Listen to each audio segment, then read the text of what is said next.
Hello friends, આજે હું તમારા માટે તલ અને વરિયાળીનો આખા વર્ષ માટે મુખવાસ કેવી રીતે બનાવવાનો એની રીત લઈને આવી છું. તો અહીંયા આગળ સૌથી પહેલાં મેં 1 કિલો વરિયાળી લીધી છે અને એને સરખી રીતે ચાળીને સાફ કરી લીધી છે, વીણીને રેડી કરી લીધી છે. અને આ તલ મેં અહીંયા આગળ 500 ગ્રામ જેટલા લીધા છે. તલને પણ સાફ કરીને ચોખ્ખા કરી લીધા છે. તો 1 કિલો વરિયાળી અને 500 ગ્રામ તલની સાથે આજે આપણે મુખવાસ બનાવવાની તૈયારી કરી લઈએ.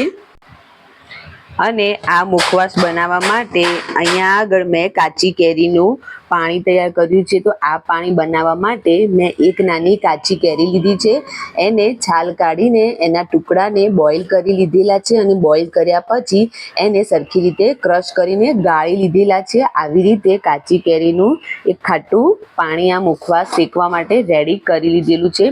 આમ તો તમે લીંબુનો ઉપયોગ કરીને પણ આ મુખવાસ બનાવી શકો છો, પણ અત્યારે ઉનાળામાં કાચી કેરી ખૂબ જ સારી આવે છે, તો અત્યારે મેં કાચી કેરીનું પાણીનો ઉપયોગ કર્યો છે. હવે આપણે આગળની પ્રોસેસ કરીશું.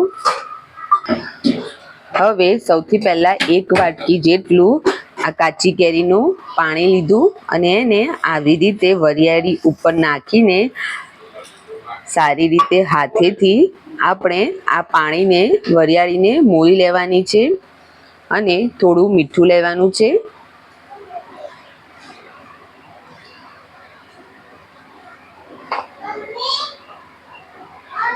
હવે 1 ચમચી જેટલી હળદર ઉપરથી એડ કરી લેવાની છે.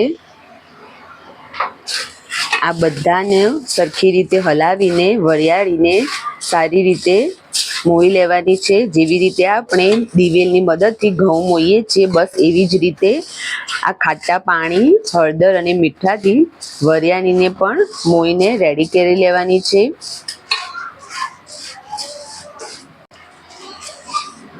તમે જોઈ શકો છો, વધારે પાણી નથી લીધું. વધારે પાણી જો તમે એડ કરી દેશો તો તમારી વરિયાળી હવાઈ જશે. તો એકદમ માપનું ઓછું પાણી લેવાનું છે અને આવી રીતે વરિયાળીને સરખી રીતે મોળી લેવાની છે. અને હવે આવેથી હાથેથી આવી રીતે પ્રેસ કરીને અડધો કલાક માટે આવા એક વાસણમાં વરિયાળીને મૂકી રાખવાની છે.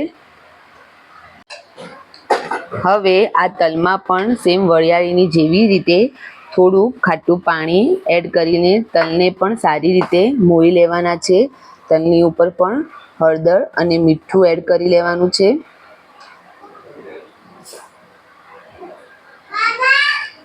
સેમ આપણે વરિયાળીને કર્યું એવી જ રીતે તલમાં પણ હળદર, મીઠું અને કાચી કેરીનું જે ખાટું પાણી લીધેલું એ બધાનો ઉપયોગ કરીને સરખી રીતે તલને પણ મોળી લેવાના છે. અને એને પણ આવી જ રીતે અડધો કલાક માટે એક વાસણમાં મૂકી રાખીશું. અડધો કલાક આપણે વાસણમાં વરિયાળી અને તલ મૂક્યા પછી આવી રીતે એક કપડાની અંદર તડકામાં 1-8 કલાક માટે આવી રીતે એને પોળું કરીને રાખવાનું છે. એનું કારણ એક જ કે તમે જે ખાટું પાણી આની અંદર મૂકી રાખ્યું હતું, ખાટા પાણીથી મોળ્યું હતું, એનું મોઇશ્ચરાઇઝર જે હોય એ તડકાના લીધે ઉડી જાય અને તમને શેકવામાં થોડી સરળતા રહે. એટલા માટે આવી રીતે તલ અને વરિયાળીને તડકાની અંદર અડધો કલાક અથવા કલાક સુધી મૂકી રાખશું. અને કલાક પછી તમે આવી રીતે હાથેથી જોઈ શકશો તો એની અંદરનું જે મોઇશ્ચરાઇઝર છે એ જતું રહેશે અને તમને ખ્યાલ આવી જશે કે હવે શેકવામાં થોડું ઇઝી થઈ જશે. 1 કલાક માટે તડકે મૂક્યા પછી હવે સૌથી પહેલાં આપણે તલને આવી રીતે મીડિયમ ફ્લેમ પર શેકી લેવાના છે, કારણ કે તલ છે એ ફટાફટ શેકાઈ જાય છે.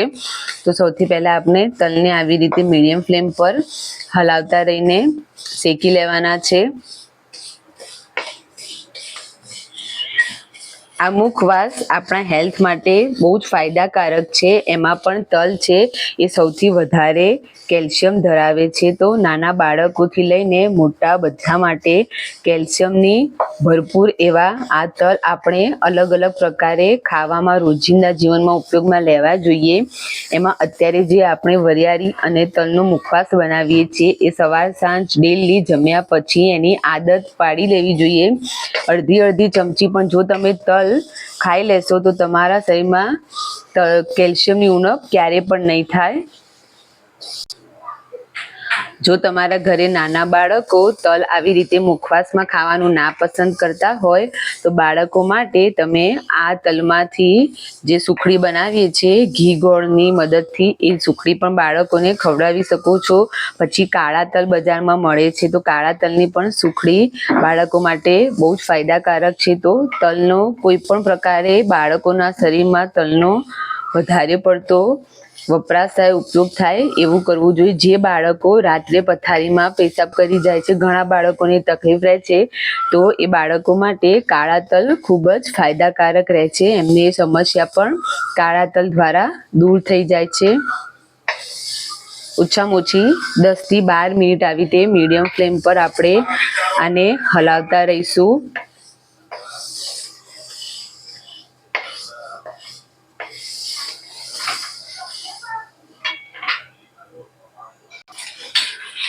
તમે જોઈ શકો છો તલનો કલર એકદમ ચેન્જ થઈ ગયો છે.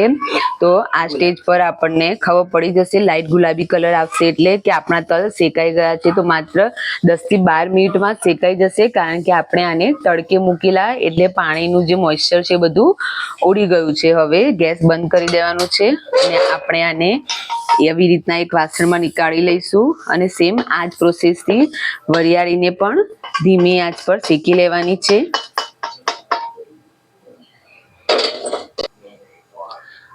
હવે આવી રીતે આની અંદર મેં વરિયાળી એડ કરી દીધેલી છે અને વરિયાળીને પણ મીડિયમ ફ્લેમ પર જ શેકી લેવાની છે. અહીંયા આગળ તલ કરતાં વરિયાળીનું જે પ્રમાણ છે એ વધારે છે. 1 કિલો વરિયાળી છે અને સામે 500 ગ્રામ જ તલ હતા. તો તલ કરતાં થોડોક ટાઈમ આમાં વધારે લાગશે, પણ વરિયાળીને પણ તડકે મૂકેલી હતી એટલે મોઇસ્ચર તો ઉડી જ ગયું છે. બસ આપણે એને સરખી રીતે શેકી લેવાની રહેશે. તો એને પણ આવી રીતે હલાવતા રહેવાનું છે.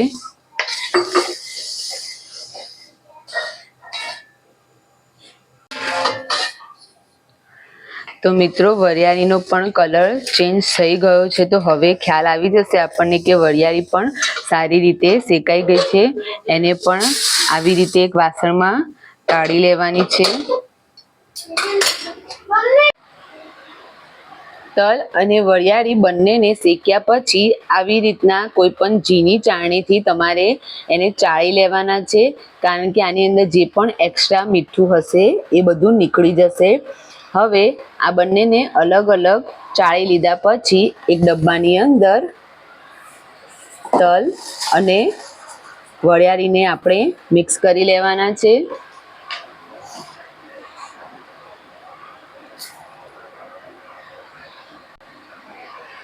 તો મિત્રો તલ અને વરિયાળીનો મુખવાસ આખા વર્ષ માટે સારો રહે એવો ખૂબ જ સુંદર, શરીર માટે ફાયદાકારક, હેલ્ધી એવો મુખવાસ આપણો રેડી છે.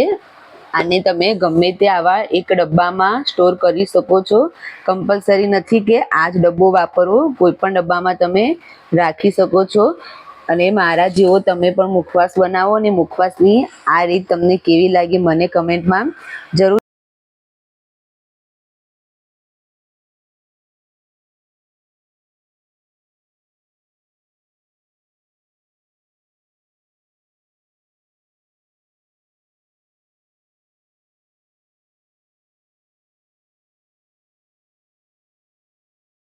થી જણાવશો.